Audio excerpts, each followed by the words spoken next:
रोज रात्री झोपण्याच्या आधी अशी पूर्वतयारी करून ठेवली ना, की सकाळी-सकाळी जास्त लोड पडत नाही. आता काय पूर्वतयारी ते मी पुढे सांगतेच. त्याआधी ना मी निघाले होते शतपावली करायला. जेवणानंतर शतपावली केली पाहिजे, पण आज माझी शतपावली नव्हती होणार, तर चालणं होणार होतं. मला शतपावली करायला यायचंच होतं. मग वरचे पप्पा म्हटले, की "तसंच ना डेअरीमध्ये दूध पण घेऊन ये."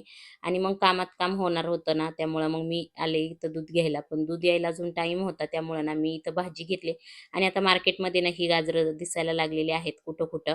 तर इथं ना ही फुलं पण दिसली, हार पण दिसले. मग ना हार घेतले, त्यानंतर भाजी वगैरे घेतली आणि आता दूध यायचीच वाट बघत होते. तोपर्यंत इथं दुधाच्या किटल्या पण दिसल्या आणि म्हटलं चला आता दूध घेऊन घरी जाऊया.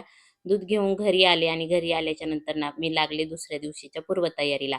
आता रोज रात्री ना मी दुसऱ्या दिवशीची पूर्वतयारी करून ठेवते. ती कशी? तर मी दुसऱ्या दिवशी काय भाजी करायची ना हे रात्रीच ठरवते आणि त्याची पूर्वतयारी करून ठेवते. म्हणजे भाजी चिरून वगैरे ठेवते.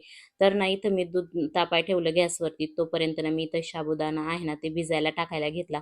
कारण उद्या आम्हा दोघांना पण उपवास आहे, तर मग मी रात्रीच साबुदाणा वगैरे भिजायला टाकते.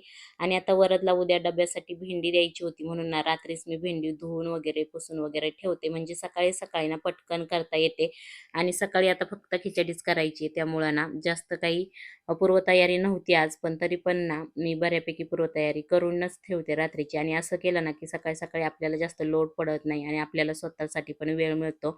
तर दही लावायचं होतं मला कारण उद्या उपवास होता, तर इथं मी दही पण लावून घेतलं आणि घरच्या दुधाचं पण दही छान होतं. आता दही वगैरे लावल्याच्या नंतर किचनमधलं काम झाल्याच्या नंतर आता हे काम होतं.